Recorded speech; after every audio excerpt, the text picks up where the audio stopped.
I mean, the biggest thing I think that really separated me through my career was my mental game. Everything that was in between my ears. I eventually got to the point where I was competing against myself because I was so hard on myself. You know, for me to improve, I had to get stronger mentally, and I had to find a way to do it. Visualization is key in any sort of goal-oriented activity. When you set a goal, you're basically creating a picture of yourself in a different way. It's a different you. And what happens is your subconscious and your conscious will move to the mental picture that is strongest. So if your picture is, I'm not all that good, but I'm a pretty good swimmer, that's the way you're going to be. If your picture is, I'm the Olympic champion, I will do whatever it takes to get there, I will think about it all the time, I will visualize myself doing it, I will see myself doing it, that's where things start to move.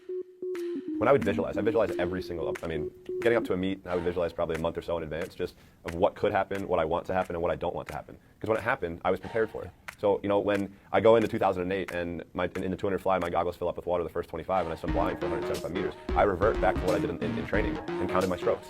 Champions value the process more than any particular outcome. You can't control what the other people do. There are a lot of variables that you cannot control. How about if you just focused on accomplishing what you set out in your plan? And if you do that and you're engaged in the moment, the other stuff takes care of itself.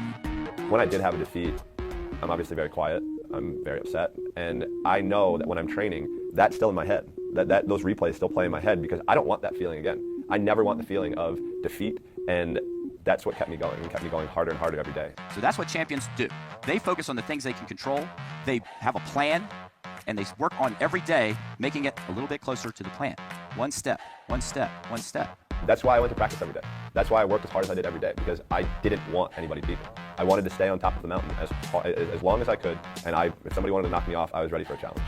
If you look at things in perspective and you find your dream, you can accomplish some amazing things. The process is all the same. And I hope that all of you will find your dream and get to work.